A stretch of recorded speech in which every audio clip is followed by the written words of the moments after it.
ऐसी वीडियो रोज देखने के लिए आप मेरे वीडियो को लाइक करें, इस पे कमेंट करें और अपने दोस्तों के साथ शेयर करें। और हाँ, अगर आप इस चैनल पे नए हैं तो इसे सब्सक्राइब करना ना भूलें। यह कहानी है एक लड़की को देखा तो 1526 से आगे की कहानी। चिराग मेहता भी अपने दोनों हाथ जोड़कर वहां से बाहर निकल जाता है। चिराग के चले जाने के बाद आदित्य मुक्ता से और भी कई सारे सवाल करता है। मुक्ता हर सवाल का साफ साफ जवाब दे देती है और अब आदित्य कहता है, अच्छा हुआ सही समय पर सभी बातें पता चल गई, नहीं तो अपनी बेटी को सरप्राइज करने के चक्कर में हम ही शौक दे बैठते। वहीं दूसरी तरफ मीटिंग पैलेस ग्रेटर नोएडा। आज अनिका और रोहित नियत समय से पहले ही मीटिंग पैलेस पहुंच चुके थे और इस वक्त अपर फ्लोर के हॉल में मौजूद थे। भूमिका और कौटिल्य भी वहीं आ जाते हैं। इसके बाद वह एक टेबल के आसपास रखी हुई कुर्सियों पर आमने सामने बैठ जाते हैं। भूमिका कहती है, इस तरह अचानक से यहाँ क्यों बुलाया है? क्या कोई परेशानी की बात है? अनिका कहती है, परेशानियाँ तो हमारे साथ चलती है, आज हमारी नई परेशानी के समाधान के बारे में बात है। भूमिका और कौटिल्य ध्यान से अनिका की तरफ देखने लगते हैं। अनिका कहती है, तुम्हें याद होगा हमारे ग्रुप का वह सदस्य जिसका नाम मीजो है। भूमिका और कौटिल्य अपनी गर्दन हाँ में हिला देते हैं। अनिका आगे कहती है, तो मेरी बात ध्यान से सुनो। इस वक्त हमारे मारवा हाउस में जो भी काले रंग की चीज मौजूद है, अगर सुपर नेचुरल पावर नहीं है तो मतलब वह एक मशीनरी है। उसके अंदर कोई ना कोई सॉफ्टवेयर काम कर रहा है। अगर वह उस सॉफ्टवेयर का पता लगा ले तो हमारी समस्या काफी हद तक समाधान की ओर जा सकती है। अनिका क्या कहना चाहती थी? कौटिल्य को यह समझने में जरा भी देर नहीं लगती है, लेकिन भूमिका कहती है, मतलब मैं कुछ समझी नहीं। तब कौटिल्य कहता है, मतलब यह है कि मीजो की रिसर्च का लाइव प्रैक्टिस करने का वक्त आ गया है। तुम्हें याद होगा उसने एक ऐसा सॉफ्टवेयर बनाया है जो किसी भी हार्डवेयर को टच करके उसके अंदर का पूरा सॉफ्टवेयर कॉपी कर सकता है और उसके बाद हम उस सॉफ्टवेयर का किसी भी दूसरी डिजाइन में इस्तेमाल कर सकते हैं। इसके बाद कौटिल्य अनिका की तरफ देखते हुए कहता है, लेकिन इसका ड्रॉबैक यह है कि वह सिर्फ सॉफ्टवेयर को कॉपी कर सकता है। सॉफ्टवेयर का इस्तेमाल करने के लिए हमें हार्डवेयर की जरूरत होगी। उस डिवाइस की मदद से हार्डवेयर तैयार करना संभव नहीं होगा। मुझे लगता है कि उस डिवाइस की मदद से हमें हार्डवेयर की थोड़ी बहुत जानकारी शायद मिल सकती होगी, लेकिन उसकी मदद से पूरा का पूरा ढांचा खड़ा नहीं हो पाएगा। फिर एक पल रुककर आगे कहता है, अगर हार्डवेयर तैयार करने का तरीका भी हमें पता चल जाए तब भी इसमें समय की काफी खपत होने वाली है। अनिका कहती है, अभी यह सब सोचने की जरूरत नहीं है। अगर हमें सॉफ्टवेयर मिल जाएगा तो उस सॉफ्टवेयर का कोई न कोई तोड़ निकालना आसान होगा। एक हार्डवेयर बिना सॉफ्टवेयर के या फिर एक करप्ट सॉफ्टवेयर के साथ कोई अहमियत नहीं रखता। अगर हम सॉफ्टवेयर नहीं बना सके तो सॉफ्टवेयर को करप्ट तो कर सकते हैं। इसके बाद अनिका अपने दोनों हाथों को मोड़ लेती है और कौटिल्य की तरफ देखते हुए कहती है, और ऐसा करने में इस पूरी दुनिया में कौटिल्य से बेहतर और कौन हो सकता है? इस बात पर कौटिल्य बिल्कुल खामोश हो जाता है और आगे कुछ नहीं कहता। तभी भूमिका कहती है, लेकिन मेरे मन में एक सवाल है, अगर हम मीजो से उसकी डिवाइस मांगेंगे तो हमें उसे भी बताना होगा कि हमें वह डिवाइस क्यों चाहिए। तब हम क्या करेंगे? इस पर अनिका मुस्कुराने लगती है। तभी कौटिल्य कहता है, उन्हें अपने इन बड़े बड़े एक्सपेरिमेंट के लिए बड़ी कीमत मिलती है। इसके बाद रोहित मारवा की तरफ देखते हुए कहता है, और वह फंड उन्हें मारवा इंडस्ट्री देती है। इतना ही नहीं, अगर उनके आविष्कार स्वीकार कर लिया जाता है तो उन्हें अपने इस नई खोज के बदले अलग से मुंह मांगा दाम भी मिलता है। और तुम्हारे सवाल का आसान सा जवाब यह है कि हमारे जितने भी सदस्यों ने जितनी भी चीजें डेवलप की है उनकी एक कॉपी उन्हें हमारे पास जमा करनी होगी ताकि वह हमारे फंड पर अपनी रिसर्च जारी रख सके। इन सभी बातों के हो जाने के बाद अनिका अंत में कौटिल्य से कहती है, क्या तुम इस काम की जिम्मेदारी अपने सिर पर लेते हो? कौटिल्य कहता है, जी मैडम, मैं इसकी जिम्मेदारी लेता हूँ, लेकिन अभी यह सब कहना बहुत मुश्किल है कि यह कितना सक्सेसफुल होने वाला है। पर मैं अपनी तरफ से पूरी कोशिश करूंगा और यह काम पूरा होते ही मैं आपको रिपोर्ट करता हूँ।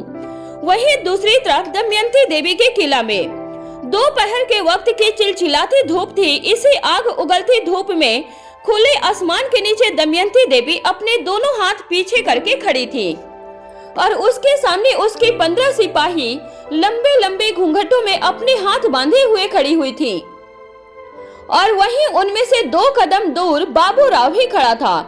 रुद्रमा देवी भी दमयंती देवी से कुछ कदम दूर उसके समानांतर उसी की ओर चेहरा करके खड़ी थी।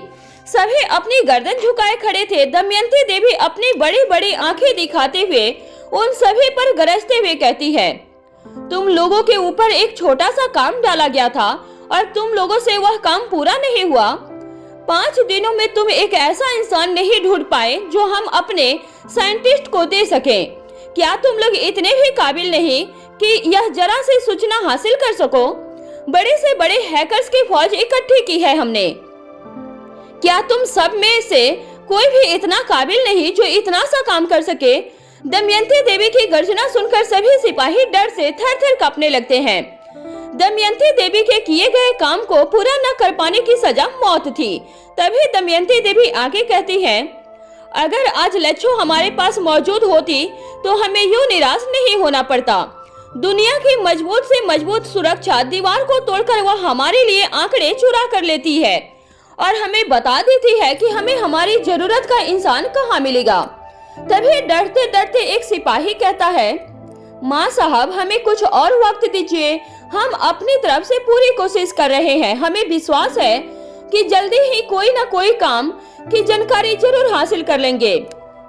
दमयंती देवी कुछ पलों के लिए चुप रहती है, फिर आगे कहती है, जाओ दिया तुम्हें वक्त, तुम्हें अपनी काबिलियत साबित करने का वक्त दिया जाता है। तुम्हें वक्त दिया यह साबित करने का कि हम तुम पर अपना समय और धन व्यर्थ नहीं कर रहे हैं। इसके बाद बिना कुछ बोले पीछे मुड़ जाती है और अपना एक हाथ ऊपर करके उन्हें जाने का इशारा करती है। सभी सिपाही कतारबद्ध तरीके से वहां से चली जाती हैं। तभी बाबू राव कहता है, मेरे लिए क्या आदेश है माँ साहब? दमयंती देवी बाबू राव से कहती है, तुम इसी वक्त दिल्ली के लिए निकलो और युवराज की सुरक्षा के मजबूत प्रबंध करो। अब उसकी बेवकूफी उसकी जान पर बन आएगी। वह एक छोटा सा काम ठीक तरीके से पूरा नहीं कर पाया, यह उसकी दूसरी भूल है। इस बात की प्रबल संभावना है कि अब तक रोहित और अनिका इस बात को जान चुके होंगे कि श्रेया पर किया गया हमला और प्रीति के हमलावरों को किसी एक ही व्यक्ति का आश्रय प्राप्त है। फिर 1 सेकंड का गैप लेकर दोबारा बोलना शुरू करती है, मुझे आश्चर्य इस बात का है कि वह दोनों अभी तक इतना शांत क्यों बैठे हैं। बाबू राव बीच में ही दमयंती देवी की बात को काटकर हंसते हुए कहता है, माँ साहब, रोहित मारवा अपनी एड़ी से चोटी की ताकत लगाने के बाद भी अनिका को ढूंढ नहीं पाया था। उसे अपनी औकात पता चल गई होगी, इसलिए चुप होकर बैठा है। इस बात पर दमयंती देवी घूमकर बाबू राव की तरफ देखने लगती है। अपनी मोटी मोटी आंखों से उसे इस तरह घूरती है जैसे कि उसकी आंखों से आग बरसने लगेगी और बाबू राव वहीं जलकर भस्म हो जाएगा। उसकी आंखों की ज्वाला से बाबू राव बेहद गंभीर हो जाता है और साथ ही डर भी जाता है। फिर घबराते हुए धीमी आवाज में कहता है, माफ कीजिएगा माँ साहब। अब दमयंती देवी आगे कहती है, तुम लोगों की यही मूर्खता तुम सभी को लेकर डूबेगी। अभी तुम रोहित मारवा की औकात को जानते नहीं हो, इसलिए इतना बोल रहे हो। जिस दिन वह जान जाएगा कि इस वक्त उसका सबसे बड़ा दुश्मन कौन है, तो वह हमें चींटियों की तरह मसलकर आगे बढ़ सकता है। अगर वह खामोश बैठा है तो इसके 2 कारण हो सकते हैं। एक, या तो वह अभी तक हमारे बारे में जान नहीं पाया है, जिसका कारण है अनिका की याददाश्त शक्ति का मिट जाना, और दूसरा कारण यह हो सकता है कि वह सही वक्त का इंतजार कर रहा हो। अगर वह वक्त का इंतजार कर रहा है तो इसमें गहरी साजिश होगी, वरना उसे इंतजार की कोई जरूरत नहीं। फिर दोबारा से पीछे की ओर घूम जाती है और अपने चेहरे को हल्का सा आसमान की ओर करते हुए आगे कहती है, जहाँ तक युवराज को मारने का सवाल है तो उसे मारने के लिए अनिका के पास याद शक्ति का होना जरूरी नहीं है। उसके लिए इतना जानना ही काफी होगा कि उसके अपनों पर हमला योगराज कर रहा है। बताओ, क्या एक नागिन की याददाश्त जाने से वह दंश मारना भूल सकती है? बाबूराव कहता है, नहीं माँ साहब। दमयंती देवी आगे कहती है, क्या याद शक्ति के जाने से किसी नागिन के जहर पर कोई असर हो सकता है? बाबूराव फिर से कहता है, जी नहीं माँ साहब। अब दमयंती देवी बाईं तरफ घूम जाती है और 2 कदम आगे जाकर कहती है, बाबूराव, वह अपनी पैदाइश से ही लड़ना जानती है। फिर एक पल रुककर दोबारा कहना शुरू करती है, वह दोनों हमारे वारों से अपना बचाव कर रहे हैं। अब तक एक बार भी उन्होंने पलटकर प्रतिक्रिया नहीं दी है, लेकिन इसका मतलब यह नहीं कि वह हमेशा ही शांति से बैठे रहेंगे। फिर कुछ पलों की खामोशी के साथ रहती है, उसके बाद बिना अपनी जगह से हिले अपनी गर्दन बाईं ओर मोड़ती है और बाबूराव से कहती है, कुछ समझे या नहीं? बाबूराव कुछ पलों के लिए जैसे सुन पड़ गया था। दमयंती की आवाज सुनते ही होश में आ जाता है और कहता है, जी माँ साहब, मैं समझ गया, मुझे क्या करना है, मैं अभी निकलता हूँ। ऐसा कहकर वह वहाँ से जाने लगता है। ठीक उसी वक्त दमयंती देवी आगे कहती है, जब दिल्ली जा ही रहे हो तो उस आकाश गुलेरिया को गुलेरिया हाउस से बाहर निकालो। अब उसका वहाँ रहना हमारे लिए ठीक नहीं, और अगर तुम ऐसा करने में सक्षम नहीं हुए तो उसे मृत्यु के द्वार के अंदर पहुँचा देना। बाबूराव कहता है, जी माँ साहब, हो जाएगा। बाबूराव के वहाँ से चले जाने के बाद दमयंती देवी अंदर की ओर लौट जाती है। रुद्रमा देवी भी उसके पीछे पीछे जाती है। अंदर जाने के बाद दमयंती देवी एक सिंहासन नुमा बड़ी सी कुर्सी पर बैठ जाती है। यह एक अंधेरी जगह थी जहाँ पर बहुत ही हल्का हल्का सा प्रकाश था और आसपास कोई भी अन्य व्यक्ति मौजूद नहीं था। अपने हाथ के इशारे से रुद्रमा देवी को बैठने के लिए कहती है।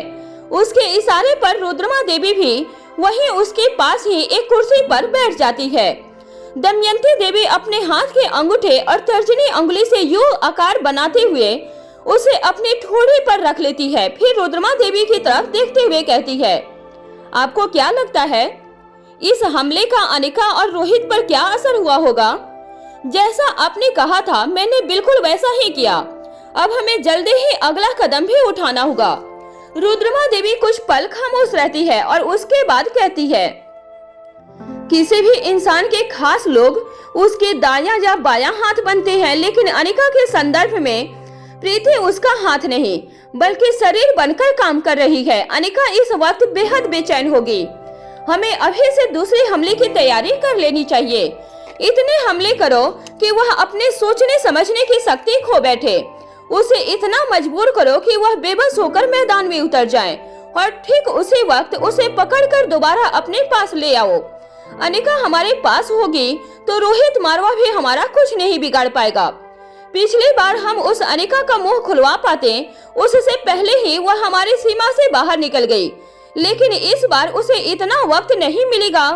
बस इस बार एक बार साबित हो जाए कि उसे सब याद है तो वह तोते की तरह सब कुछ बोलेगी। दमयंती देवी कहती है, और अगर उसे सब कुछ याद नहीं है तो? रुद्रमा देवी दमयंती देवी की आंखों में देखते हुए कहती है, तो हम उसे मजबूर करेंगे यही हमारे पास रहकर अपनी याददाश्त वापस लाने के लिए। उसे दोबारा डॉक्टर बनने का शौक है ना, हम करवाएंगे उसकी डॉक्टरी की पढ़ाई। वह यही हमारे साम्राज्य के अंदर ही रहकर अपनी डॉक्टरी की पढ़ाई भी पूरी करेगी और अपनी याददाश्त भी वापस लौटाएगी। यह कहकर रुद्रमा देवी गंभीर होकर चुप हो जाती हैं और दमयंती देवी के चेहरे पर बड़ी सी मुस्कुराहट दिखाई देने लगती है। फिर वह जोर जोर से हंसने लगती है। अपनी हंसी को रोकने के बाद दमयंती देवी रुद्रमा देवी से कहती है, माँ, आपकी कूटनीति का कोई तोड़ नहीं, आप अप्रीतम हैं। रुद्रमा देवी अपनी आंखें बड़ी कर लेती हैं और लाल लाल आंखों से दमयंती देवी की तरफ देखते हुए कहती है, मैंने तुमसे कितनी बार कहा है मुझे माँ कहकर बुलाने की कोई जरूरत नहीं। मेरा नाम रुद्रमा देवी है, वही कहकर बुलाओ। तुम मेरी मालकिन हो और मैं सिर्फ तुम्हारी मुलाजिम। यही सच तुम जानती हो, यही सच बाकी सब लोग जानते हैं और यही सच है। इसके अलावा तुम्हारा मेरा और कोई सत्य नहीं है। रुद्रमा देवी की बात सुनकर दमयंती देवी एकदम शांत हो जाती है। वहीं दूसरी तरफ मारवा हाउस के डाइनिंग हॉल में जब तक सनी और ओंकार का प्रोजेक्ट पूरा नहीं हो जाता तब तक वह साथ में काम करने के लिए बाध्य थे। इसलिए अनिका के कहने पर ओंकार को सुबह ही सूचित कर दिया गया था कि वह कुछ दिनों के लिए मारवा हाउस शिफ्ट हो जाए। ओंकार यह जानता था कि आज प्रीति मारवा हाउस में मौजूद है, वह मीटिंग के लिए नहीं गई है। उसने कई बार कोशिश की थी कि वह प्रीति से बात कर पाए, लेकिन न ही प्रीति ने उसका फोन उठाया और न ही किसी मैसेज का जवाब दिया था। ओंकार के बहुत बार कोशिश करने के बाद जब प्रीति ने एक मैसेज भेजा तो उसमें लिखा था, मैं बेहद बिजी हूँ। ओंकार को थोड़ी परेशानी हुई लेकिन उसने खुद को यह कहकर समझा दिया कि कोई इमरजेंसी होगी जिस वजह से प्रीति उससे बात नहीं कर पा रही है, लेकिन असली वजह सिर्फ प्रीति ही जानती थी। रात के वक्त जब सभी डिनर के लिए इकट्ठे हुए तब ओंकार ने प्रीति को अपनी आंखों के सामने देखा। ओंकार के चेहरे पर खुशी की लहर दौड़ गई। खाना खत्म करने के बाद जब प्रीति वहां से जाने लगी तो ओंकार भी धीरे से अपनी जगह से उठकर उसके पीछे पीछे चल पड़ा। फिर प्रीति को रोकते हुए कहता है, क्या मारवा हाउस रोकने की सजा इतनी बड़ी है कि तुम मुझसे बात भी नहीं करोगे?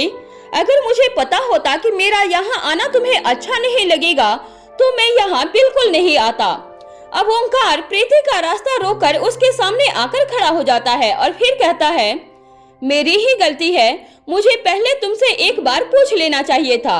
अब प्रीति चलते चलते अपने कदमों को रोक लेती है और ओंकार को जवाब देती है, अगर अनिका दीदी ने तुम्हें यहाँ रुकने के लिए कहा है तो वह बिल्कुल सही ही होगा, मुझे इससे कोई इतराज नहीं है।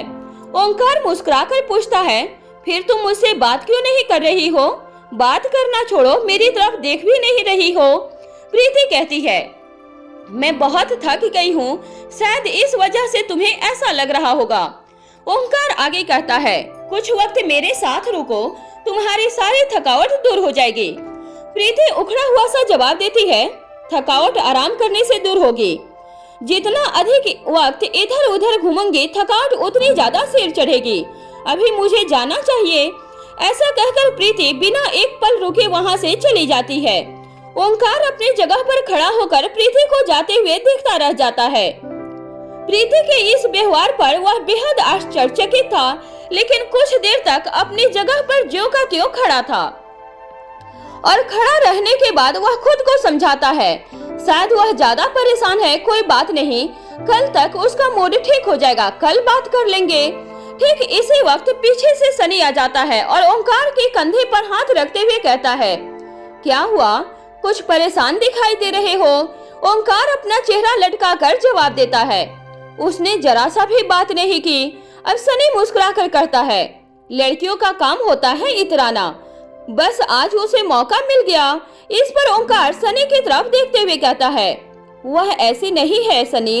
अब सनी फिर से मजे लेते हुए कहता है, हाँ हाँ भाई, मुझे मालूम है, तेरी वाली बिल्कुल भी ऐसी नहीं है, अभी अभी कोई और तुझे परेशान करके गई है। अब जब ओंकार नाराजगी दिखाते हुए सनी की तरफ देखता है तो सनी मुस्कुराकर कहता है, मजाक कर रहा हूँ ताकि तुम खुश हो जाओ और तुम हो कि और भी ज्यादा परेशान होते चले जा रहे हो। फिर उसके कंधे पर हाथ रखे रखे उसे साथ लेकर आगे बढ़ने लगता है। फिर चलते चलते कहता है, मरीजों को टैकल करना कोई आसान काम नहीं है। हो सकता है कि आज कोई मुझसे भी ज्यादा परेशान करने वाला मरीज मिल गया हो और इसीलिए भाभी का मूड खराब हो गया हो। ओंकार चुपचाप सनी के साथ आगे बढ़ने लगता है, लेकिन वह अपने दिमाग में बारी बारी चीजों को रिवाइंड करता है और उसे याद करता है। तब उसे याद आता है कि प्रीति का मूड तब से खराब है जब से वह होटल हेवन से वॉशरूम गई थी। कोई न कोई बात जरूर ऐसी है जो उसे परेशान कर रही है। पता लगाना होगा कि आखिर ऐसा क्या है। यहाँ प्रीति अपने कमरे में चली जाती है और दरवाजे को अच्छी तरह अंदर से बंद कर लेती है। फिर अपने बिस्तर पर जाकर अपना तकिया उठाकर पेट के बल लेट जाती है और नीचे मुंह करके अपना चेहरा तकिया में छुपा लेती है। थोड़ी ही देर के बाद उसकी सिसकियों की आवाज आने लगती है। वह फूट फूट कर रोने लगती है। ओंकार के इस तरह बात करना उसे बिल्कुल अच्छा नहीं लगा था। कहा तो वह अक्सर सोचती थी कि काश वह दोनों एक ही जगह पर रहते या फिर उनके घर आसपास होते तो उन दोनों के लिए मिलना कितना आसान होता। अब जब मिलना और बात करना आसान हो गया था तो वह आंखों के सामने होकर भी उससे दूर रहने के लिए मजबूर हो चुकी थी। प्रीति कल घटी घटना के बारे में ओंकार को कुछ नहीं बताना चाहती थी। अंत में वही हुआ जिसका ओंकार को डर था। ओंकार कभी नहीं चाहता था कि प्रीति इस बात को जान जाए कि ओंकार के माता पिता उन दोनों के रिश्ते के सख्त खिलाफ हैं। वहीं दूसरी तरफ मारवा हाउस में कौटिल्य के कमरे में अपना डिनर लेने के बाद भूमिका और कौटिल्य के कमरे की तरफ चले जाते हैं। कौटिल्य अपना लैपटॉप ऑन करके घर के सभी कैमरों को एक्सेस करते हुए उसे काली चीज को ढूंढना शुरू करता है। लेकिन मारवा हाउस कोई छोटी मोटी जगह नहीं थी जो यह काम चुटकियों में हो जाए। तभी उसे इससे संबंधित एक बात याद हो आती है। वह झट से अपना फोन उठाकर नीरज संगवान से बात करता है, क्योंकि अपना समय बर्बाद करने से अच्छा था कि नीरज की जानकारी से मदद ली जाए। नीरज संगवान कहता है वह काली चीज इस वक्त डाइनिंग हॉल के सोफे पर कुशन बनकर मौजूद है। कौटिल्य और भूमिका अपने कान में ब्लूटूथ लगा लेते हैं। फिर अपनी जगह से उठते हुए कौटिल्य कहता है तुम मेरे साथ लाइन पर बने रहना, उसके हर मोमेंट पर नजर बनाए रखना। तभी नीरज वहां से जवाब देते हुए कहता है जल्दी करो, क्योंकि इस वक्त डाइनिंग हॉल में कोई भी मौजूद नहीं है। वह काली चीज इस वक्त का फायदा उठाकर जरूर अपनी लोकेशन चेंज करेगी। कौटिल्य कहता है हाँ ठीक है, हम बस पहुंच ही रहे हैं, तुम उस पर निगाह बनाए रखना। जैसे ही कौटिल्य और भूमिका डाइनिंग हॉल में पहुंचने वाले होते हैं, ठीक उसी वक्त नीरज कहता है वह चीज धीरे धीरे छोटी हो रही है और मुझे पूरा यकीन है कि वह इसके बाद गायब हो जाएगी। फिर उसे दोबारा से ढूंढना पड़ेगा और इसमें काफी वक्त लगेगा। तभी कौटिल्य जवाब देता है नीरज कैमरे को जूम करो, उसे अपने नजरों से ओझल मत होने देना। नीरज कौटिल्य से ऐसा कहते ही कैमरे को जूम करता है और ध्यान से देखने पर पता चलता है कि वह काली चीज पतले लंबी रस्सी में बदलने लगती है और सोफे के किनारे किनारे फर्श पर नीचे उतर जाती है। वह वहां से आगे बढ़ने लगती है। नीरज कौटिल्य से कहता है वह डाइनिंग हॉल से बाहर की तरफ जा रही है। कौटिल्य पूछता है बाहर कहाँ? नीरज जवाब देता है देखकर तो ऐसा लग रहा है कि वह हाउस से बाहर निकलने की कोशिश में है। यह सुनते ही भूमिका और कौटिल्य के पैर अपनी जगह पर जम जाते हैं। वह एक दूसरे का चेहरा देखने लगते हैं। दोनों ही चेहरे पर हैरानी नजर आने लगती है। भूमिका अपनी आंखें बंद करके कुछ सोचने लगती है और फिर एक पल के बाद कहती है कौटिल्य हो सकता है कि वह बालकनी की तरफ जा रही हो, वहां अनिका के कमरे में जाने के बारे में सोच रही हो। कौटिल्य कहता है ऐसा भी हो सकता है। अगर ऐसा है तो हम पहले से ही रोहित और अनिका के कमरे में जाकर बातें करने लगते हैं। जैसे ही मौका मिलेगा हम अपना काम कर लेंगे। जैसे ही भूमिका और कौटिल्य अनिका और रोहित के कमरे की तरफ बढ़ने लगते हैं, उनके वहां पहुंचने से पहले ही नीरज कहता है रुको रुको, यह मैडम और सर के कमरे की तरफ नहीं जा रहा है। कौटिल्य कहता है तब फिर कहाँ जा रहा है?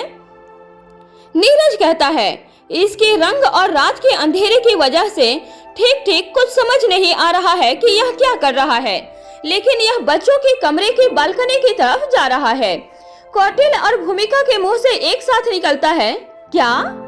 वह दौड़ते हुए अनिका और रोहित के कमरे के दरवाजे पर पहुंच जाते हैं। भूमिका दरवाजा खटखटाती है।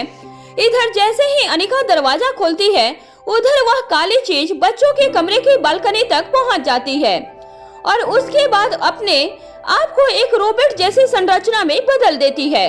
उसके बाद अपने हाथ को आगे करती है और उसका हाथ एक तेज ब्लेड में बदल जाता है, जिससे किसी भी शीशे को आसानी से बिना किसी आवाज के काटा जा सकता था।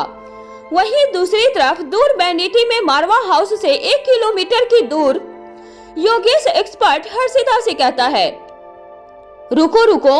वह पॉज का बटन दबाते हुए रोबोट को रोक देती है और योगेश से पूछती है क्या हुआ? योगेश कहता है अगर वह बच्चे खिड़की के पास हुए तो हो सकता है कि उन्हें शीशा काटते वक्त पता चल जाए कि खिड़की से बाहर कोई रोबोट खड़ा है। हर्षिता कहती है, मुझे यह बताओ कि कहना क्या चाहते हो। योगेश कहता है, हमें और 1-2 घंटे तक रुक कर जाना चाहिए। इतनी जल्दबाजी नुकसानदेह हो सकती है। जब बच्चे सो जाएंगे तब हम अंदर जाकर अपने काम को अंजाम दे सकते हैं। वैसे भी हमें सिर्फ एक बच्चे को उठाकर लाना है, उसके लिए हमें आधी रात तक इंतजार करना ही होगा। इसलिए बेहतर यही होगा कि अब हम इंतजार ही करें। वहीं दूसरी तरफ अनिका रोहित के कमरा में, अनिका जैसे ही अपने कमरे का दरवाजा खोलती है, भूमिका भड़कते हुए कहती है, कितनी देर लगाती हो दरवाजा खोलने में। अनिका और रोहित दोनों भूमिका के चेहरे की तरफ देखने लगते हैं। भूमिका के चेहरे पर चिंता की लकीरें दिखाई दे रही थी। अनिका एक गिलास में पानी डालते हुए भूमिका की तरफ बढ़ा देती है और कहती है, पहले रिलैक्स हो जाओ और फिर बताओ कि बात क्या है। भूमिका अनिका के हाथ से पानी का गिलास लेकर वापस टेबल पर रख देती है और उसके बाद सारी बात बता देती है। यह सुनकर रोहित भी कुछ परेशान नजर आने लगता है, लेकिन अनिका के चेहरे के भाव स्थिर रहते हैं। अब भूमिका कहती है, तुम इतनी शांत कैसे रह सकती हो। अब रोहित कहता है, हमें बच्चों के पास जाना चाहिए। अनिका कहती है, तुम सब बिना वजह ही परेशान हो रहे हो, कुछ नहीं होगा। अनिका के मुंह से ऐसी बात सुनकर रोहित समझ जाता है कि अनिका ने पहले से ही कुछ न कुछ प्लान करके रखा होगा। अब भूमिका कहती है, साफ साफ बताओ कि तुम्हारा प्लान क्या है और हमें चिंता क्यों नहीं करनी चाहिए। वहाँ मेरी रिया अंदर ही है। भूमिका की बात सुनकर अनिका और रोहित उसे हैरानी से देखते हैं। भूमिका उन दोनों के चेहरे को देखकर कहती है, हाँ, मेरा मतलब है कि तीनों बच्चे अंदर हैं, अलेक्जेंडर और आर्यन भी। सिर्फ भूमिका ही ऐसी नहीं थी जिसे सबसे पहले रिया की याद आती थी। घर का हर सदस्य पहले रिया को ही याद करता था। वह थी ही इतनी प्यारी। अनिका जवाब देती है, इसके लिए किसी प्लान की जरूरत नहीं है। उनके कमरे में पहुंचना इतना आसान नहीं है, इसलिए चिंता की कोई बात नहीं है। अब भूमिका चिढ़ते हुए कहती है, मतलब तुम साफ साफ कुछ नहीं बताओगी। अनिका पहले नाम में गर्दन हिला देती है और फिर आगे कहती है, कुछ चीजें सुनने से ज्यादा देखने में अच्छी लगती है। फिर भूमिका की नाक को उंगली से टच करते हुए कहती है, इसलिए इंतजार करना बुरी बात नहीं होती। अब भूमिका मुस्कुरा देती है। कौटिल्य कहता है, आज उसके सॉफ्टवेयर को कॉपी करने का प्लान असफल रहा। अब इस मामले में भी कल का इंतजार करना होगा। उसके बाद भूमिका और कौटिल्य वहां से चले जाते हैं। भूमिका और कौटिल्य वहां से निकलने के बाद आपस में बातें करते हुए धीमे धीमे कदमों से चलते हुए डाइनिंग हॉल में पहुंचने वाले होते हैं। ठीक इसी वक्त कौटिल्य का फोन रिंग करने लगता है। कौटिल्य अपने ब्लूटूथ को टच करता है और फोन को कनेक्ट कर लेता है। उधर से नीरज संगवान की आवाज सुनाई देती है और वह कहता है, कौटिल्य, वह चीज वापस अंदर आ गई है। यह सुनते ही कौटिल्य की आंखें चमकने लगती है और वह कहता है, आगे बताओ। नीरज कहता है, इस वक्त वह सोफे के सामने रखी हुई टेबल पर टेबल मैट बनकर बिछी हुई है। शायद तुम दोनों को उस तरफ आते हुए देखकर उसने ऐसा किया है। कौटिल्य जवाब देता है, ठीक है, कनेक्टेड रहना। इसके बाद वह अपने फोन को म्यूट कर देता है और पॉकेट में रख लेता है। फिर भूमिका से कहता है, उसे हमारी बातें सुननी है, चलो उसका एंटरटेनमेंट करके आते हैं। भूमिका कौटिल्य से कहती है, लगता है इसलिए अनिका इतनी रिलैक्स थी, यह बच्चों के कमरे में बिना अंदर गए ही लौट आई है। कौटिल्य आगे बढ़ते हुए डाइनिंग टेबल से जग और गिलास उठा लेता है। उसके बाद भूमिका और कौटिल्य सोफे पर जाकर बैठ जाते हैं। कौटिल्य अपने हाथ में पकड़े हुए जग और गिलास को उस काले मैट के ऊपर रख देता है। फिर अपनी जेब से फोन और उस डिवाइस भी निकालकर उसके ऊपर रख देता है। फिर ग्लास में पानी भर लेता है और उसे हाथ में उठा लेता है। फिर वह दोनों देश दुनिया में चल रही ज्ञानवर्धक बातें करना शुरू कर देते हैं। करीब 10 मिनट के बाद उसे डिवाइस पर हल्का सा लाल रंग दिखाई देने लगता है। यह इंडिकेटर था जिससे यह पता चल सके कि डिवाइस अपना काम पूरा कर चुकी है। अब कौटिल्य सामान्य भाव से अपना सारा सामान मैट के ऊपर से उठाता है और भूमिका से कहता है, मुझे लगता है कि अब सोने का टाइम हो गया है, हमें चलना चाहिए। भूमिका अपने जगह से उठ खड़ी होती है और कौटिल्य से कहती है, ठीक है, सुबह मिलते हैं। इसके बाद कौटिल्य को वहीं बैठा हुआ छोड़कर वह अपने रूम की तरफ चली जाती है। कौटिल्य भी उठता है और वहां से चला जाता है। दरअसल हर्षिता के कहने पर वह काली चीज वापस घर के अंदर लौट आई थी। उन्हें लगा कि जब तक बच्चों के कमरे के अंदर जाने के लिए वक्त बाकी है, तब तक घर के अंदर ही लोगों की जासूसी की जानी चाहिए, क्योंकि अभी सभी मौजूद हैं तो कहीं न कहीं से कोई न कोई सुराग हाथ लग ही जाएगा, जिसे माँ साहब को देकर अपनी जान बचाई जा सके। वहीं दूसरी तरफ बच्चों के कमरे की बालकनी में आधी रात के वक्त वह काली चीज बड़ी ही सावधानी से अपने ऊपर रखे हुए जग और गिलास को अपने कोने की मदद से उठा लेती है और अपने आप को लपेटते हुए उसे किनारे पर रखकर वहां से निकल जाती है। नीरज अभी तक सोया नहीं था और उसने लगातार इस चीज पर अपनी निगाहें बना रखी थी। वह इसका यह कारनामा देखकर हैरान रह जाता है। इसके बाद यह चीज बच्चों के कमरे से बाहर पहुंच जाती है। नीरज इस चीज का पीछा करते हुए बच्चों के कमरे की बालकनी पर पहुंच जाता है। यह काली चीज एक रोबोट में बदल जाती है और अपने हाथ को शीशे की तरफ बढ़ाती है। वह हाथ एक बार फिर से तेज ब्लेड में बदल जाती है और जब वह शीशे को काटने की कोशिश करता है तो शीशे पर रत्ती भर भी कोई असर नहीं पड़ता। अब हर्षिता हैरान रह जाती है और योगेश की तरफ देखती है। योगेश कहता है, यह कैसे हो सकता है कि इतने तेज ब्लेड से शीशा न कटे। हर्षिता कुछ सोचती है और उसके बाद कहती है, हो सकता है कि यह कोई सामान्य शीशा हो ही नहीं, यह शीशा जैसे दिखने वाली चीज बुलेट प्रूफ जैसा मजबूत ट्रांसपेरेंट मटेरियल हो। योगेश कहता है, तो फिर बुलेट का इस्तेमाल करके देखो। हर्षिता जवाब देती है, इस वक्त उसके पास बुलेट नहीं है, इनफैक्ट उसके पास कोई भी आर्मर मटेरियल नहीं है। अब योगेश चिढ़ते हुए कहता है, नहीं है मतलब? वह अपने आप इन सब चीजों का इस्तेमाल कर सकता है ना? अब हर्षिता झल्लाते हुए कहती है, उसे वहां जासूसी करने को भेजा गया है, लड़ने के लिए नहीं भेजा गया है। ऐसे सामानों के साथ वह पतले पतले धागों और चटाइयों में कैसे बदल सकेगा? दूसरी बात, वह यह सब चीजें तब इस्तेमाल कर पाएगा जब उसे फाइटिंग मोड में डाला जाएगा। इसकी सेटिंग चेंज करने के लिए उसे वापस बुलाना होगा। हर्षिता की बात सुनकर योगेश कुछ शांत हो जाता है और कहता है, ठीक है, आज रात उसे वापस बुला लो और उसे जो कुछ भी चाहिए दे दो। फिर इसे अभी से ऐसी जगह पर छुपा कर रखना जहां से हम कल तक अपना मकसद आराम से पूरा कर सके। हर्षिता को योगेश की बात सही लगती है और वह ऐसा ही करती है। मारवा हाउस में सनी के कमरे में सनी ओंकार के चेहरे पे उदासी देखकर उसे साथ लेकर अपने कमरे में आ जाता है। ओंकार अपने हैरान परेशान चेहरे के साथ जाकर सोफे पर बैठ जाता है। वह अभी भी लगातार कुछ सोच रहा था। इससे पहले कि सनी उससे बात करता, उसके फोन पर मैसेज आ जाता है। मुक्ता पराशर हवेली में अपने कमरे में बेड पर बैठी हुई थी। रात का वक्त था, सोने का समय हो चला था। इस वक्त उसने सफेद रंग की लखनवी कढ़ाई का नाइट सूट पहना हुआ था। आज उसके कमरे की सजावट भी उसके कपड़ों से कुछ मिलती जुलती दिखाई दे रही थी। उसने एक तकिया लेकर अपनी गोद में रखा हुआ था। इस वक्त उसके कवर का रंग भी सफेद था। इसके अलावा बेडशीट और कमरे की अन्य सजावट का रंग भी इसी तरह का था। मुक्ता लंबे सीधे बाल खुले हुए थे। यह सभी देखकर ऐसा आभास हो रहा था जैसे सफेद बादलों के बीच रात में चांद दिखाई दे रहा हो।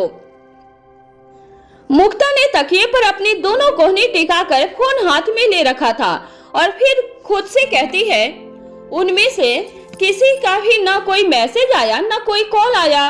लगता है उन्हें भी अब तक खबर मिल चुकी होगी कि उनके साथ क्या घटना घटने वाली थी। हो सकता है उनके पास पूरी खबर ना हो। यदि ऐसा है तो वह सब दुखी होंगे। हमें खुद ही मैसेज करके पता करना चाहिए। जैसे ही मुक्ता अपना फोन उठाती है, वह दोबारा से सोचने लगती है, हम सनी जी से साफ साफ कह देंगे कि हमने उस रिश्ते के लिए एकदम मना कर दिया है, इसलिए ओंकार जी और प्रीति जी दोनों को ही बिल्कुल भी परेशान होने की आवश्यकता नहीं है। तभी मुक्ता के मन में ख्याल आता है, अगर अभी तक उन लोगों को इस बारे में कोई खबर नहीं मिली होगी तो इस बारे में बात करके उन्हें परेशान करने का कोई औचित्य नहीं बनता। फिर खुद से ही पूछती है, अब हम क्या करें? फिर खुद को ही सलाह देते हुए कहती है, हमें एक काम करना चाहिए, पहले पूछ लेना चाहिए कि उन्हें इस बारे में कोई सूचना है भी या नहीं है। फिर मुक्ता खुद से दृढ़ होते हुए कहती है, हाँ, यही सही रहेगा, हमें यही करना चाहिए। ये सोचने के बाद वह एक मैसेज टाइप करती है और सनी को भेज देती है। सनी जैसे ही अपना फोन उठाकर देखता है तो यह मुक्ता का मैसेज था। मुक्ता का मैसेज देखते ही सनी के चेहरे पर खुशी की लहर दौड़ पड़ती है और उसकी आंखों के सामने मुक्ता का बेहद खूबसूरत चेहरा घूमने लगता है। उसे अंदर ही अंदर बेहद मीठा सा एहसास होता है। सनी जाकर अपने बेड पर बैठ जाता है और फिर मैसेज पढ़ने लगता है। मुक्ता ने पूछा था, क्या वहाँ सब ठीक है? सनी जवाब देता है, हाँ, यहाँ सब ठीक है, पर तुम ऐसा क्यों पूछ रही हो?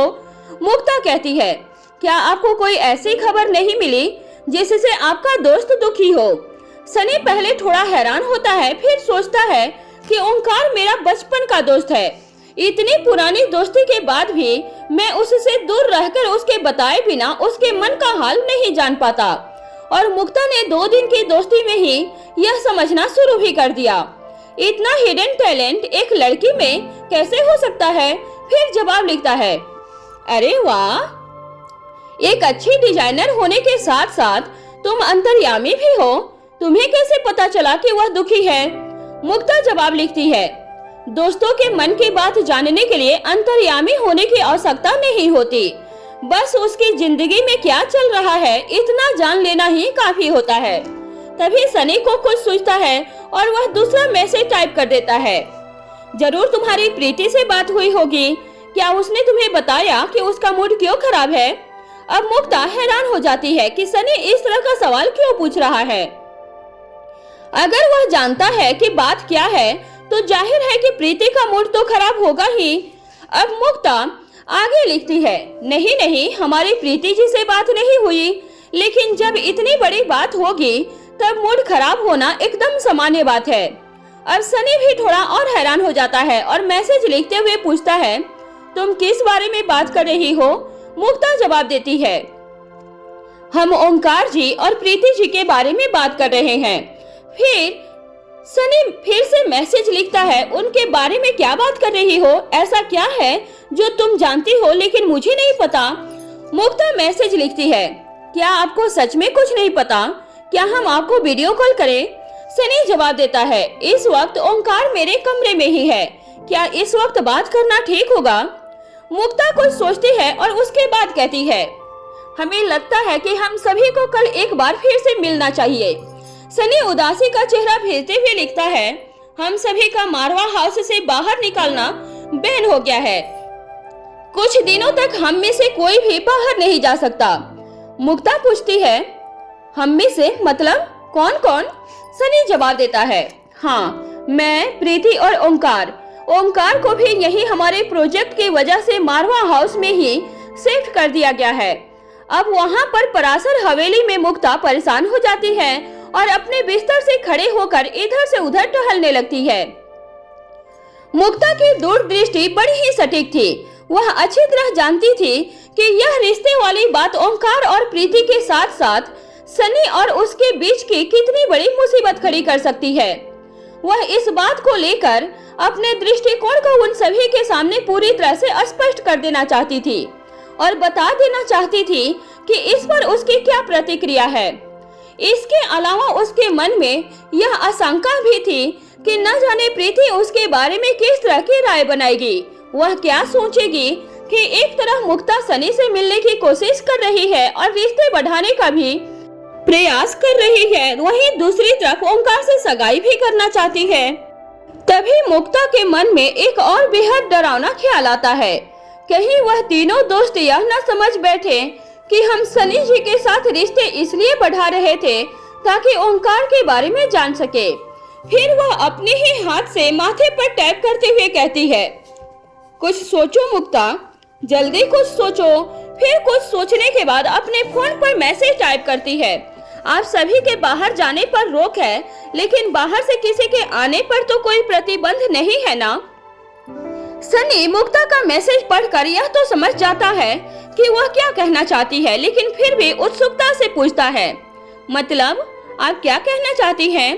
मुक्ता कहती है, मतलब यह है कि क्या हम आप तीनों से मिलने मारवा हाउस आ जाएं? सनी जवाब लिखता है, क्या तुम श्योर हो कि तुम हमसे मिलने के लिए मारवा हाउस आना चाहती हो? सनी का मैसेज पढ़कर मुक्ता भी असमंजस की स्थिति में पड़ जाती है, क्योंकि यह बड़ा ही अजीब लगता कि वह 2 दिन की दोस्ती में मारवा हाउस पहुंच जाए।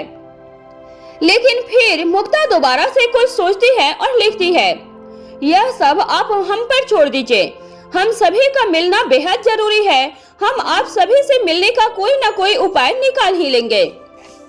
वहीं दूसरी तरफ बेनिटी ट्रक में मारवा हाउस से 1 किलोमीटर की दूरी पर आधी रात का वक्त था, जब बेनिटी ट्रक के अंदर हर्षिता और योगेश के अलावा एक रोबोट खड़ा था। हर्षिता कहती है, इसका असली रूप यही है। योगेश कहता है, तो तुम्हारे कहने का मतलब है कि यह एक रोबोट है? हर्षिता अपनी गर्दन हिला देती है और उसके बाद उस निर्जीव से खड़े हुए रोबोट के हार्ट एरिया पर अपनी उंगली से प्रेस करती है। लगातार 30 सेकेंड तक दबाए रखने के बाद उसके अंदर एक छोटी सी रेड लाइट ब्लिंक होती है। योगेश कहता है, मुझे एक बात समझ नहीं आई। हर्षिता अपना काम करते हुए एक निगाह योगेश की तरफ देखती है और दोबारा अपने काम में लग जाती है।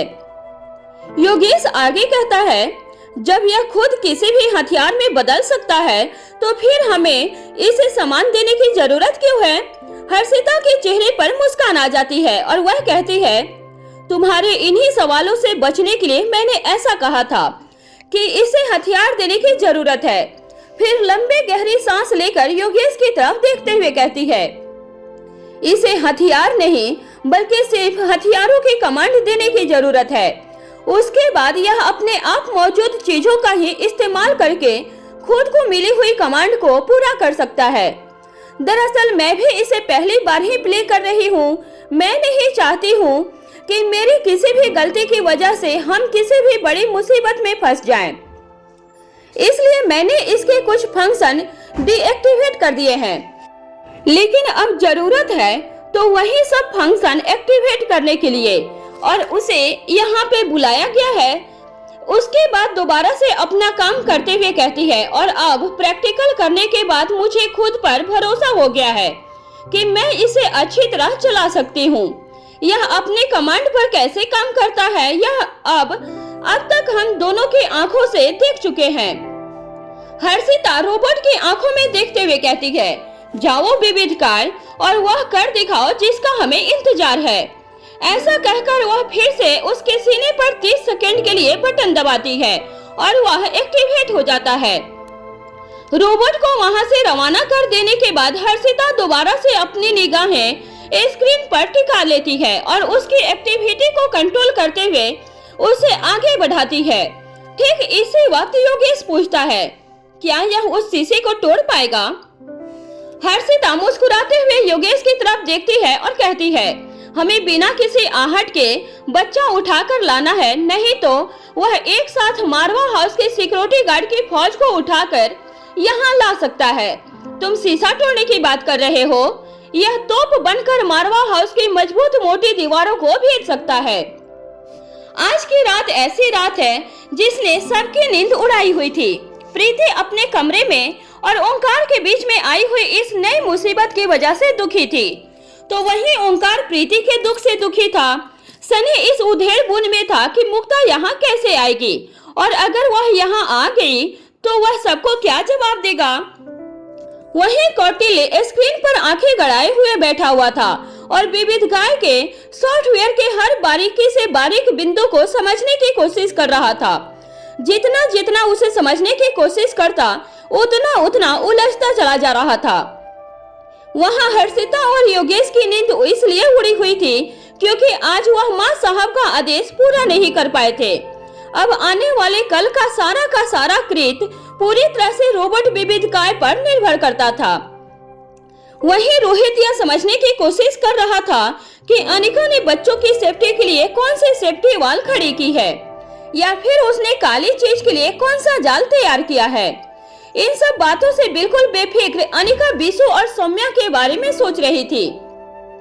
सिर्फ मारवा हाउस ऐसा नहीं था जहां सबकी नींद बेचैनी से गायब हुई थी, और भी बहुत सारे लोग थे जो इसी चेन में बंधे हुए थे। गुलेरिया हाउस में बिस्तर पर लेटा हुआ आकाश लगातार यह समझने की कोशिश कर रहा था कि जिंदा रहने के बाद भी उसका शरीर रिकवर क्यों नहीं कर रहा है। उसकी रिकवरी इतनी धीमी क्यों है? कब वह ठीक होगा और कब अपना सच सभी घर वालों को बता पाएगा? साथ ही अंदर घबरा भी रहा था, न जाने इसका परिणाम क्या होगा। अगर सब मुझसे पूछेंगे कि आकाश कहाँ है तो मैं क्या जवाब दूंगा। वहीं श्रेया को नींद इसलिए नहीं आ रही थी क्योंकि वह अपनी खुशी संभाल नहीं पा रही थी। वह दिन रात सिर्फ मीठे ख्वाब बुनती रहती थी। एक नन्ही सी जान बहुत जल्द उसके और आकाश की गोद में खिलने वाली थी और 2 बच्चों के साथ उनका परिवार पूरा होने वाला था। वह खुली आंखों से ऐसे सपने को जी रही थी जिसमें उसका प्यार मरकर भी लौट आया था। उसे अपनी किस्मत पर यकीन नहीं होता था कि हर बार उससे बेहद दूर जाकर भी उसका प्यार लौट आता है। वहीं सन्याल बंगलों में लक्ष्य की नींद भी उड़ी पड़ी थी। वह अच्छी तरह जानता था कि श्वेता एक संवेदनशील लड़की है। अगर उसका सच जल्द से जल्द बाहर नहीं आया तो न जाने कितनी जिंदगियां बर्बाद हो जाएंगी। वह इस बात को भली भांति समझता था कि अगर वह श्वेता को उसके हाल पर छोड़ देगा तो इसका उसके शरीर और मानसिक दोनों ही तरह के स्वास्थ्य पर बहुत ही नकारात्मक प्रभाव पड़ने वाला था। वह बिल्कुल भी नहीं चाहता था कि बिना किसी गलती के वह सजा भुगते। जो लड़की अनजान और बेसहारा लोगों के चेहरे पर मुस्कान लाने के लिए प्रतिबद्ध हो, वह खुद आंसू बहाए या किसी भी प्रकार से न्यायपूर्ण नहीं था। ठीक इसी वक्त मल्होत्रा हाउस में अंजलि और किशन नींद से परे अपने बच्चों की वर्तमान स्थिति को लेकर मानसिक द्वंद से गुजर रहे थे। क्रिस निपुण मीना के केस में उलझा हुआ था तो श्वेता लक्ष्य के साथ बिताए गए हर पल का मन ही मन अवलोकन कर रही थी। अब देखना यह था कि यह समस्याएं और भी ज्यादा उलझने वाली थी या सुलझने वाली थी। उलझी हुई डोरों को सुलझाने में अक्सर उनमें से कुछ टूट जाती है तो कुछ के में गांठें पड़ जाती हैं। इन सभी को सुलझाने की जिम्मेदारी रोहित और अनिका के कंधों पर थी। देखना यह था कि वह कितने कामयाब होने वाले थे। अगली सुबह मारवा हाउस डाइनिंग हॉल में ओंकार सुबह जल्दी ही उठकर डाइनिंग हॉल में पहुंच जाता है। चारों तरफ अच्छी तरह से देख लेने के बाद उसे यकीन हो जाता है कि प्रीति अभी अपने कमरे से बाहर नहीं आई है। वह सीधा प्रीति के कमरे की तरफ चला पड़ता है। प्रीति के कमरे तक पहुंचकर दरवाजे पर नॉक करता है। प्रीति अंदर से कोई आवाज नहीं देती। ओंकार फिर से खटखटाता है। इस बार भी कोई आवाज नहीं आती तो वह दरवाजे को हाथ लगाकर धक्का देता है तो दरवाजा खुला हुआ अंदर से था। वह अंदर चला जाता है। वहां जाकर देखता है तो प्रीति कहीं दिखाई नहीं देती है। अब वह सोचता है शायद प्रीति कमरे में है ही नहीं। जैसे ही वह पलटकर बाहर जाने लगता है ठीक इसी वक्त बाथरूम का दरवाजा खुलता है और प्रीति बाहर निकल आती है। उसने एक तौलिए से अपने बालों को बांधा हुआ था और दूसरे कंधे से नीचे के शरीर को जांघों तक ढका हुआ था। बाथरूम में होने की वजह से उसे दरवाजे पर खटखटाने की आवाज सुनाई नहीं देती। वह जैसे ही बाथरूम का दरवाजा खोलती है आवाज से ओंकार उसी ओर घूमकर देखने लगता है। ओंकार जैसे ही प्रीति को देखता है उसे ऐसा लगता है कि मानो कोई अप्सरा नहाते हुए नदी से बाहर निकल आई हो। प्रीति का शरीर उसके चेहरे से भी ज्यादा गोरा था। उसका रूप जितना सुंदर दिखाई देता था शरीर उससे भी ज्यादा कोमल दिखाई दे रहा था। बाथरूम से तुरंत निकलने की वजह से उसकी आंखें, नाक और होंठ पहले से भी ज्यादा लाल दिखाई दे रहे थे।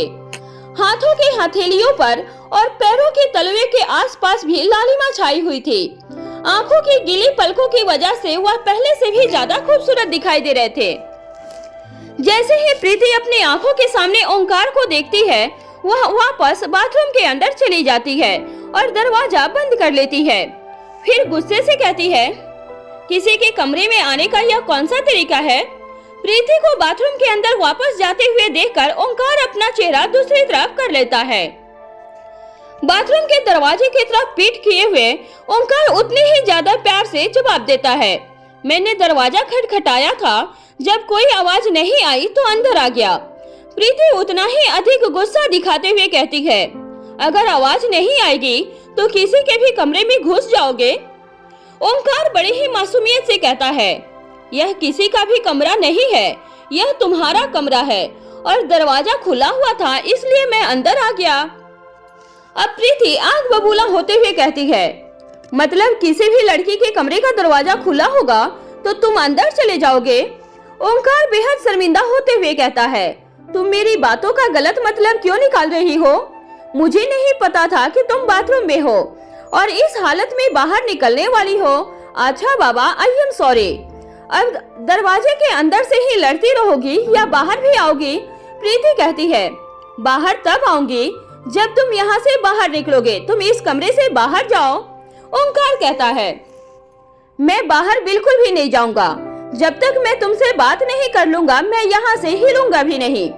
प्रीति दोबारा से रोब दिखाते हुए कहती है, मैंने कहा ना, यह कमरा मेरा है और यहाँ से बाहर जाओ। ओंकार फिर से जवाब देता है, यह घर मेरी बहन और जीजा का है, बिल्कुल भी बाहर नहीं जाऊंगा। प्रीति कहती है, मैं इस हालत में तुम्हारे सामने नहीं आ सकती, तुम्हें बाहर जाना ही पड़ेगा। ओंकार कहता है, तुम बाहर आ सकती हो, मैं बिल्कुल भी तुम्हारी तरफ नहीं देखूंगा।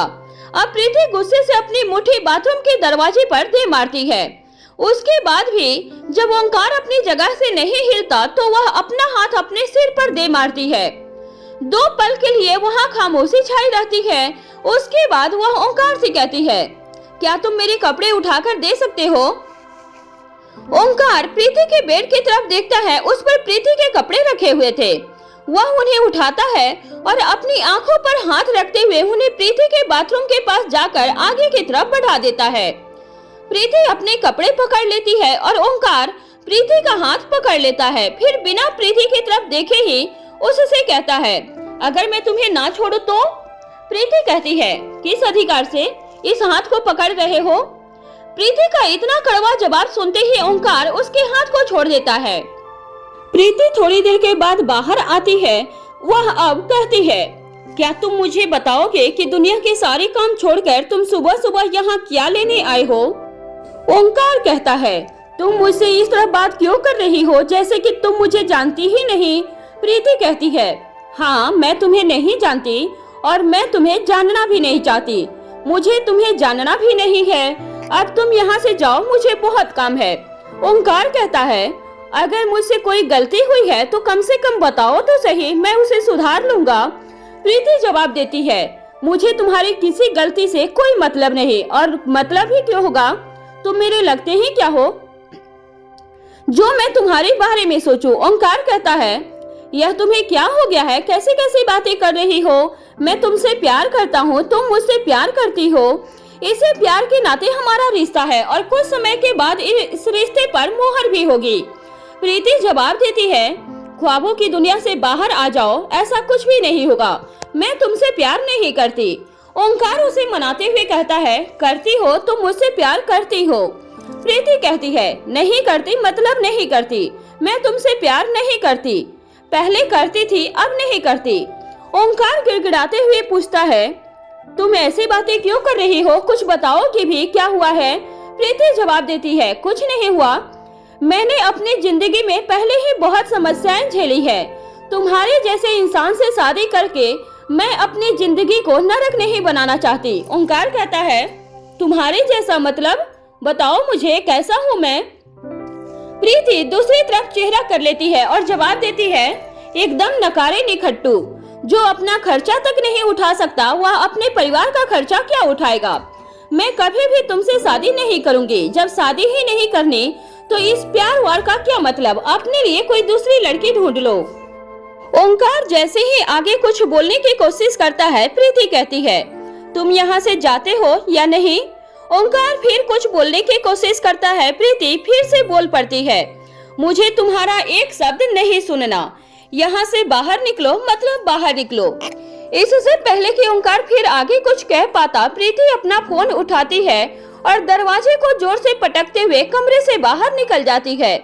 ओंकार अपनी जगह पर वहीं खड़ा खड़ा देखता रह जाता है। वहीं दूसरी तरफ रोहित और अनिका के बेडरूम में अनिका तैयार होने के बाद अपने कमरे से बाहर जा चुकी थी, लेकिन रोहित अभी भी कमरे में ही था और शीशे के आगे खड़ा होकर तैयार होते हुए वह लगातार मन ही मन सोच रहा था।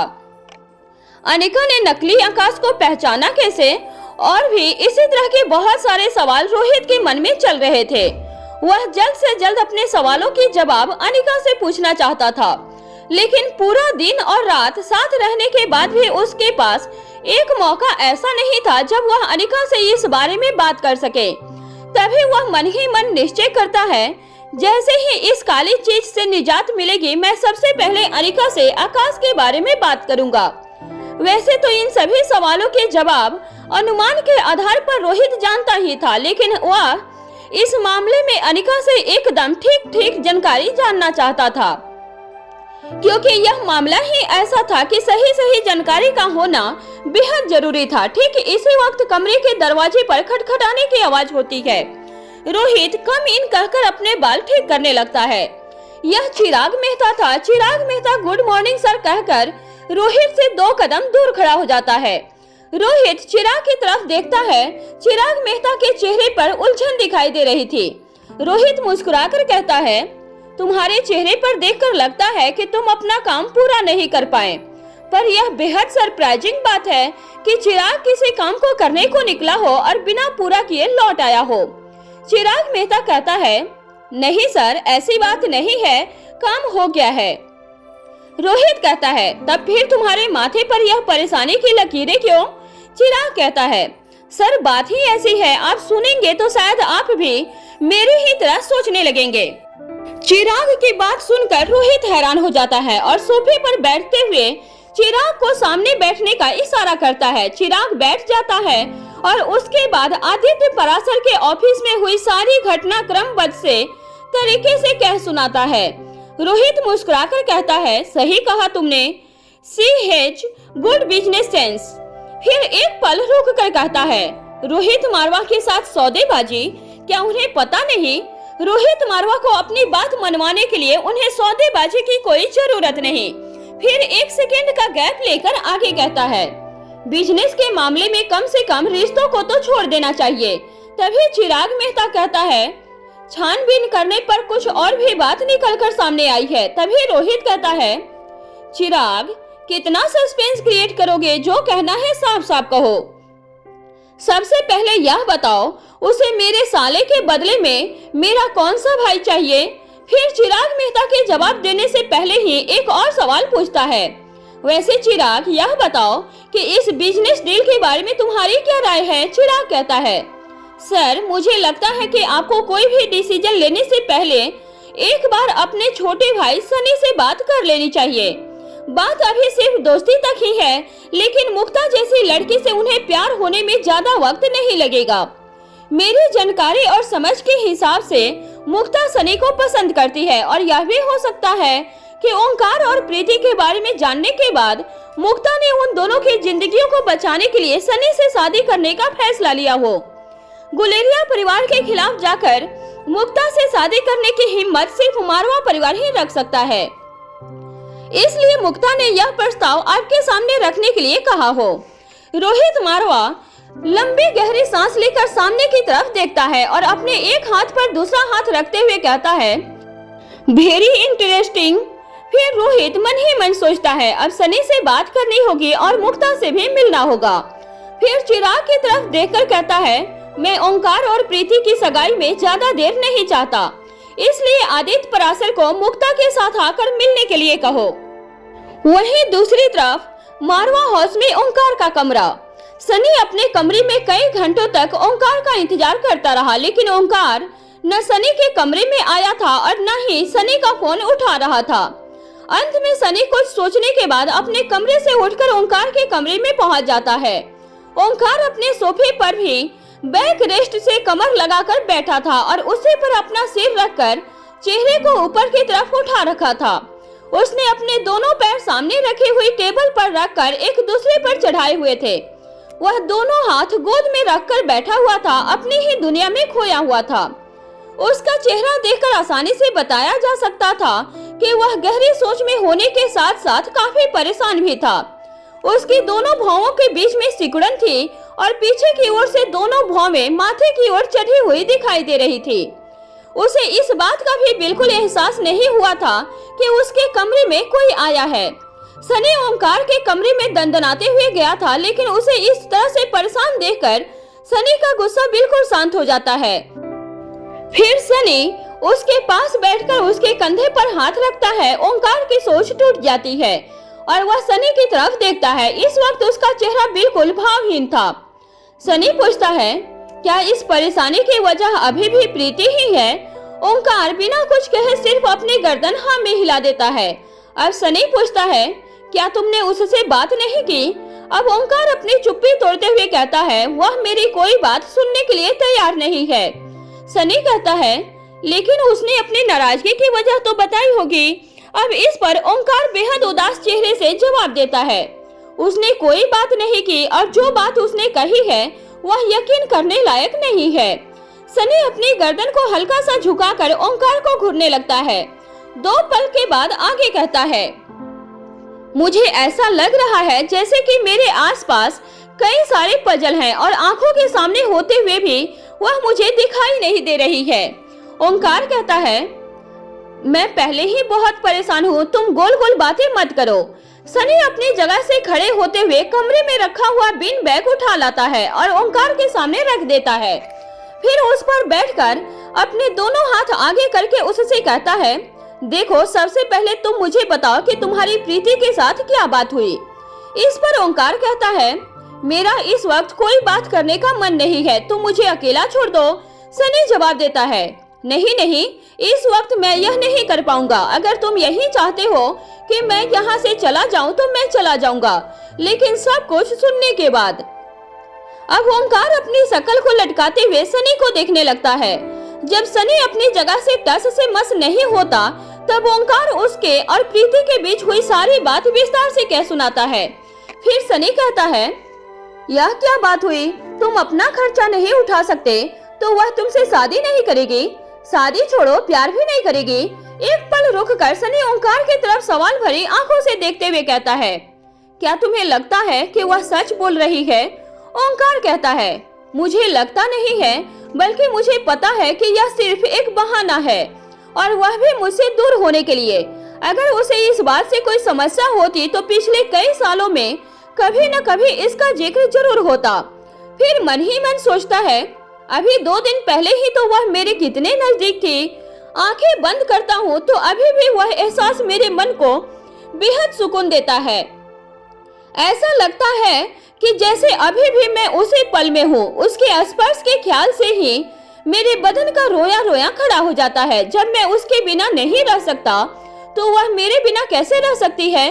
सनी कहता है, तुम बिल्कुल सही कहते हो, वह ऐसी लड़की नहीं है। फिर एक पल रुक कर कहता है, प्रीति की दी हुई वजह के आधार पर गुलेरिया परिवार के किसी भी लड़के से शादी करने के लिए कोई भी लड़की मना नहीं कर सकती। वह कुछ काम करे या ना करे, तब भी उसके पास इतनी संपत्ति है कि 7 पुश्ते आराम से बैठकर खा सकती है। ओमकार कहता है, इसीलिए तो परेशान हूँ, समझ नहीं आ रहा है कि चक्कर क्या है। ओमकार प्रीति को अच्छी तरह जानता था। वह एक स्वाभिमानी लड़की थी। प्रीति की नाराजगी के क्या क्या कारण हो सकती है, अनुमान के आधार पर वह कई सारे कारण अपने दिमाग में सोचकर बैठा हुआ था। इससे पहले कि ओमकार कुछ पूछता, सनी कहता है, मैंने सोचा था कि अब तुम दोनों को साथ में अच्छा रोमांस टाइम मिल जाएगा। फिर एक्साइटेड होते हुए कहता है, शादी से पहले की लव स्टोरी की बात ही कुछ और होती है, लेकिन यहाँ तुम दोनों के बीच अलग ही तरह का अस्पाया शुरू हो गया है। अब तुम क्या करोगे? ओमकार कहता है, करना क्या है, वजह पता करूंगा और उसे मनाऊंगा। फिर लंबी गहरी सांस लेकर आत्मविश्वास भरी आवाज से कहता है, हमारा इतना पुराना रिलेशनशिप है, उसे यूं ही टूटने नहीं दूंगा। अगर उसे मुझसे अच्छा कोई पार्टनर मिलता है तो वह खुशी से जाए, लेकिन कुछ लोगों की बेवकूफानी हरकतों की वजह से मैं उसका दिल नहीं टूटने दूंगा। फिर कुछ देर दोनों खामोश रहते हैं। दोनों ही अपने अपने चेहरे पर हाथ रखकर मन ही मन जमा गुना में लगे हुए थे। सनी अपने मन ही मन सोच रहा था कि वह मुक्ता से हुई बातचीत के बारे में ओंकार को कैसे बताएं। वहीं ओंकार भी किसी गहरे उधेड़ गुण में लगा हुआ था। जैसे ही ओंकार कुछ पूछने की कोशिश करता है, इस बार फिर से सनी बोल उठता है। सनी कहता है, अच्छा ही होगा कि तुम उसे जल्दी ही मना लो, क्योंकि मुक्ता हम तीनों से मिलने के लिए मारवा हाउस आने वाली है।